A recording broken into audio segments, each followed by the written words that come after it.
Weezer, can we call a truce long enough for me to get Peace King? One of the most beloved films in American cinema history was written in 10 days by a man who had never written a play before, sitting alone in his grief, trying to make sure his nephew would one day know who his mother was. That's it. That's the whole origin. No studio development deal, no years of polished rewrites, a broken-hearted brother, a blank page, and a story so true it practically wrote itself. Steel Magnolias turns out to be one of the most layered, fascinating productions Hollywood ever assembled. And most people only know the surface of it. They remember the laughing, then the crying. They remember Sally Field in that cemetery. They remember the armadillo cake. But they have no idea what it actually took to make this film exist. Today, we're going inside it. 12 secrets spanning the tragedy that started everything. The casting chaos nobody talks about, the genuine conflicts that tested the cast, the deliberate creative choices that made the final scenes as emotionally devastating as they are, and the legacy of a woman who never got to see any of it. Stay until number 1. That one has nothing to do with Hollywood. It has everything to do with why this film still matters. Let's begin. 12. The grief that became a masterpiece. Most films begin with a concept, a pitch meeting, a producer who had a vision and sold it over lunch. Steel Magnolias began with none of those things. It began with a brother watching his sister die and being so terrified that the world would forget her that he couldn't sleep. Robert Harling grew up in Natchitoches, Louisiana, a small city in the northwestern corner of the state, the kind of place where everyone knows everyone, where the same families have lived in the same neighborhoods for generations, and where the social fabric is held together by exactly the kind of women who end up in the film. His sister, Susan Harling Robinson, was his best friend. When Susan developed life-threatening complications from type 1 diabetes following the birth of her son, a little boy named Robert after his uncle, she declined quickly. The kidney transplant that was meant to save her failed. She died in 1985. She was 33 years old. Harling was devastated in a particular way that parents and siblings will recognize. Not just grief, but panic. Susan's son was barely 2 years old. He would grow up with no memory of his mother, and Harling was terrified, not abstractly terrified, but viscerally, urgently terrified, that Susan would simply be forgotten, that this extraordinary woman, with her wit and her courage and her stubborn insistence on living fully despite everything her body was doing to her, would just disappear. 11. The play that thought it was a drama. Here is one of the most genuinely surprising things about the making of Steel Magnolias, and it speaks to something profound about how grief and humor coexist in the human heart. When the play first went into rehearsal in New York, nobody laughed. Not because the writing wasn't working, but because the cast was treating it entirely as a drama, which made sense. This was a story about a woman dying, about a mother losing her daughter. They approached it with the gravity it seemed to demand. Then the first preview audience came in. When the first preview audience came in, there was all this laughter, and we had no idea, Harling recalled. We were completely thrown back because we thought we were doing a drama. The audience was laughing at Weezer's one-liners, at Claire's dry wit, at the way these women deflected every heavy moment with something perfectly timed. The humor wasn't theatrical. It was just how Harling's family and their friends had genuinely spoken to each other, even at their worst moments. That discovery shaped everything that followed. The comedy wasn't decoration, it was the architecture. Steel Magnolias doesn't make you cry by being relentlessly sad. It makes you cry by making you laugh first. 10. The casting domino that changed everything. The story of how Julia Roberts came to play Shelby is one of the great accidental pivots in Hollywood history, involving 3 separate actresses, a film about pizza, and a casting director who had to argue her case against active resistance. The first choice was Meg Ryan. Ryan was attached to the film, the deal was essentially in motion, and then, as Harling recalled in multiple interviews, the day they formally offered her the role, she came back with a counter. She'd just been offered When Harry Met Sally with Billy Crystal. Her reasoning was direct. In Steel Magnolias, she'd be part of an ensemble. In When Harry Met Sally, she'd be the lead. She walked. The producers then considered Winona Ryder, who was deemed too young. She would have been just 16 when filming began. Laura Dern was also in the running. None of them clicked. Then the casting director mentioned a girl who hadn't been able to come in because she was away filming a movie about pizza. This was Julia Roberts, fresh from Mystic Pizza, 21 years old, with perhaps 7 significant film credits to her name. The casting director had to push for her. The producers weren't convinced. Roberts hadn't earned the kind of name recognition that would justify putting her in this cast. She walked into the audition room, and Robert Harling immediately knew. When she walked in, he told the Daily Mail, somebody just turned the lights on in the room. He described her as capturing everything he'd been trying to put on the page. Spicy, witty, compassionate, full of a kind of warm southern light. Shirley MacLaine, who was present, later described watching Roberts walk into a rehearsal space and feeling immediate certainty that she was looking at a future star. Roberts was cast. She was the least famous person in the room by a significant margin. She was about to become the most famous. A year later, Pretty Woman made Julia Roberts a household name. And her Oscar nomination for Steel Magnolias was the first confirmation that what Harling had seen in that audition room was real. She got the role because Meg Ryan wanted to be a leading lady. History, with its particular sense of humor, made Roberts the bigger star. 9. The actress who showed up in disguise. Not every member of the cast arrived at their role easily. Daryl Hannah had a different problem entirely. The director didn't want her in the room in the first place. Hannah came to Herbert Ross as a well-known actress with strong credits, Splash and Blade Runner among them. She wanted to play Annel, the young, newly arrived, perpetually surprising woman who begins the film as an anxious stranger and ends it in the depths of Southern Baptist faith. The role was a genuine character departure, and Ross wasn't convinced. His stated objection, according to multiple accounts, was that Hannah was too attractive for the part, that Annel required a plainness, an ordinariness that Hannah couldn't credibly deliver. She asked to read for the part anyway. Ross said no. So Hannah arrived at the studio dressed as Annel.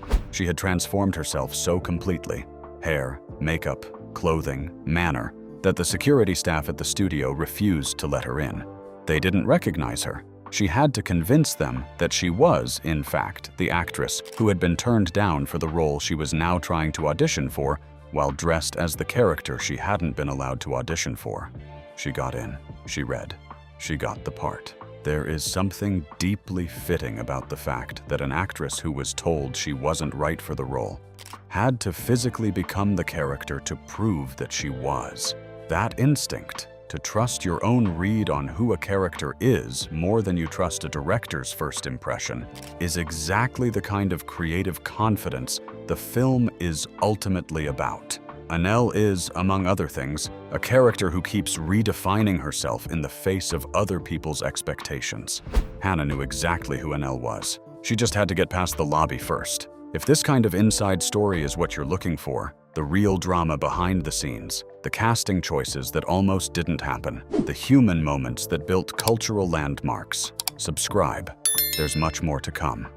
8. The director. Nobody liked Herbert Ross directed Steel Magnolias. He was experienced, respected in the industry, and had significant credits to his name, including The Goodbye Girl, Footloose, and The Turning Point. He was also, by the accounts of multiple cast members, a difficult, sharp-tongued presence who made the shoot harder than it needed to be. He was apparently particularly harsh with Julia Roberts. Shirley MacLaine, who watched the dynamic closely, later recalled seeing Ross go after Roberts with a vengeance during rehearsals. Roberts was the youngest and least established person on set. She would come to MacLaine's hotel room at night for pep talks. MacLaine described her as needing reassurance after long days of being criticized and undermined. At one point, MacLaine had enough. In a moment that has become something of a legend among Steel Magnolias lore, she told Ross, in front of the assembled cast, to go to hell. The language she used in various interviews was considerably more direct. What followed, by her own account, was that things improved after that. Sometimes clarity has that effect. Ross also reportedly asked Dolly Parton why she didn't take some acting lessons. Parton's response, which has passed into Hollywood folklore, was this: "No, but it's your job to make me look like I can." Sally Field, hearing the story retold years later, responded simply, "You don't say that to Dolly Parton." What's remarkable is that none of this tension destroyed the film.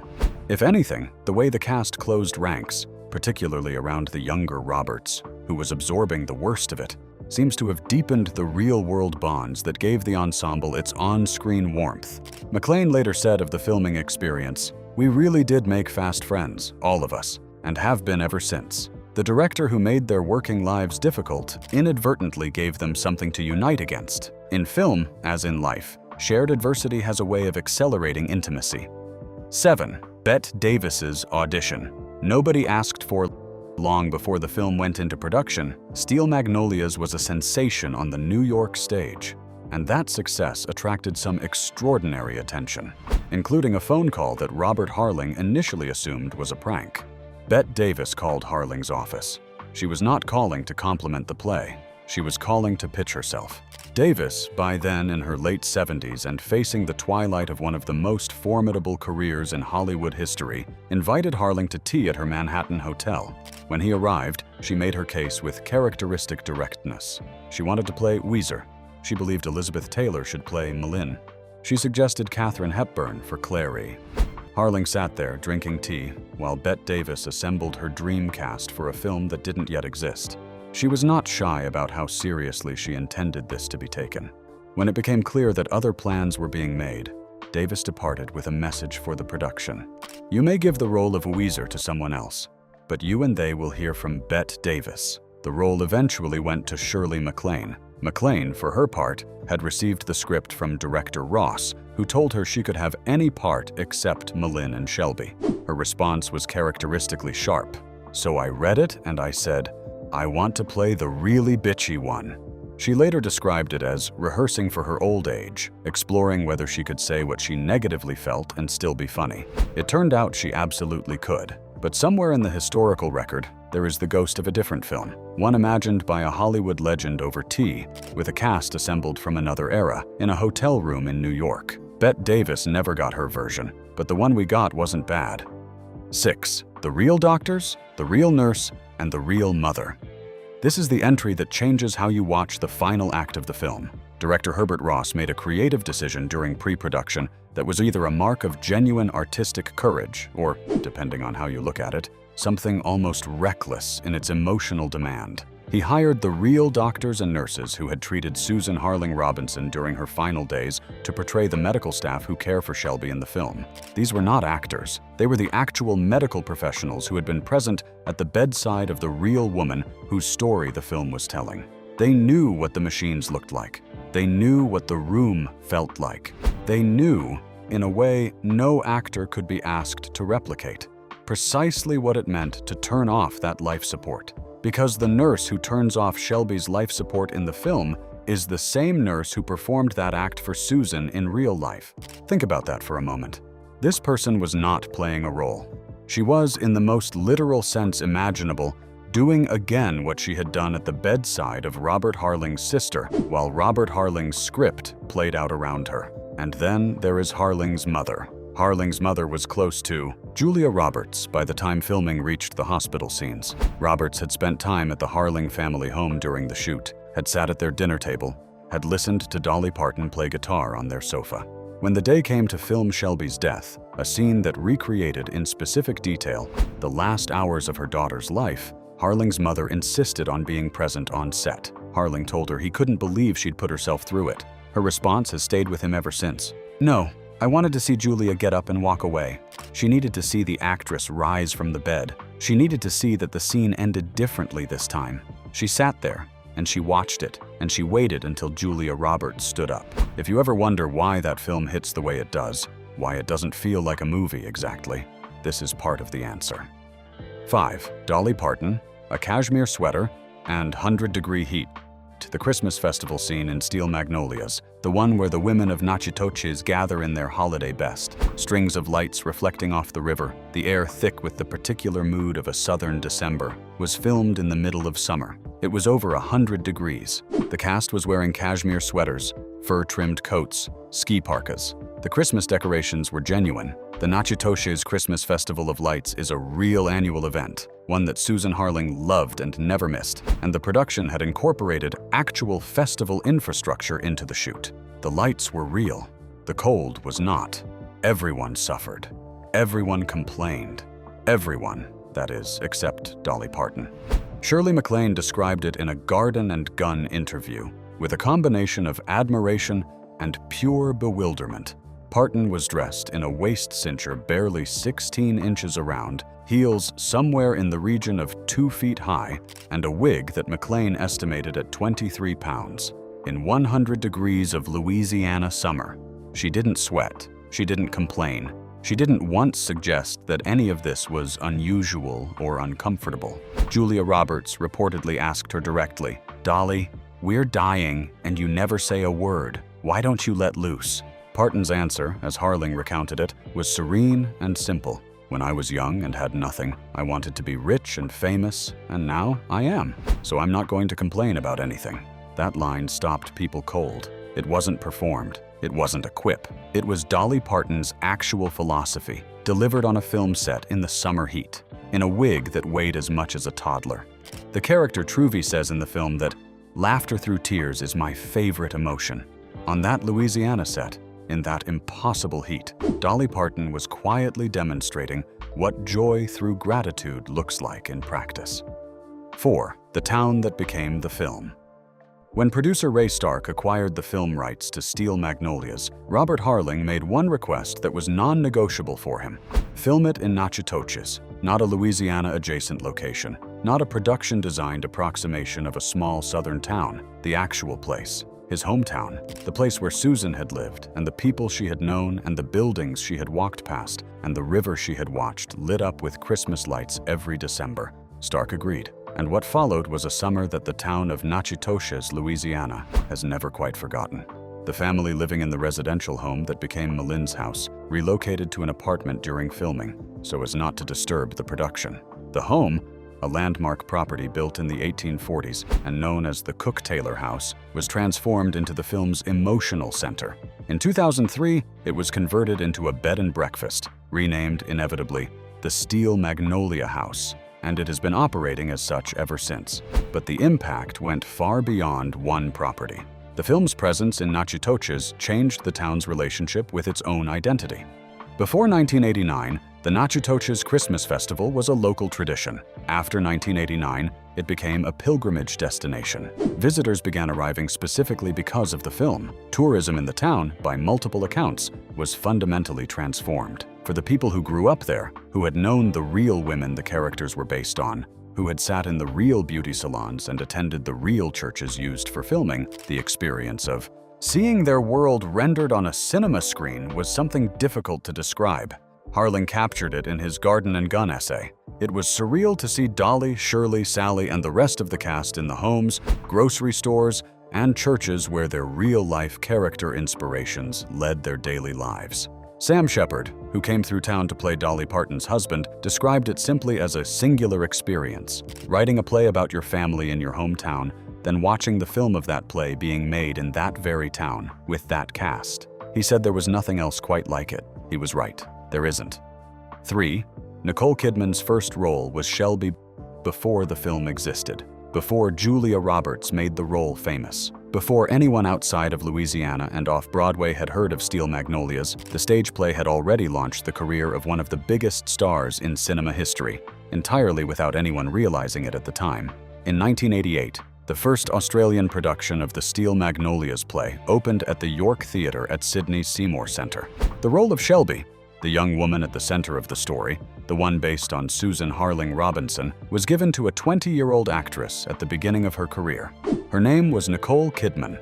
This was Kidman's professional stage debut. She played Shelby in Sydney, then in Melbourne, in the production that brought Harling's play to Australian audiences for the first time. The following year, the film version was released with Julia Roberts in the role, and the world began paying attention to the story in a completely different way. But by that point, Kidman had already lived inside Shelby, had already found her way through the character's arc from radiant bride to failing body to the scene that breaks every audience, every time. It is a remarkable coincidence of theatrical history that two of the most celebrated actresses of their generation each found something formative in the same character. Roberts used the role to announce herself to Hollywood. Kidman used it to find her professional footing on stage before the film world discovered her. Neither of them, at that point, could have known what the other was about to become. 2. The cemetery scene. Nobody could contain. The scene that destroys audiences in Steel Magnolias is the cemetery scene. Sally Field as Malin, standing at her daughter's grave, giving voice to the particular fury of a mother's grief. Not the soft sadness of movies, but the raw, violent, almost incoherent pain of someone who cannot accept what has happened and cannot make it stop. Most people assume that scene was the result of masterful direction, careful rehearsal, and precise technical preparation.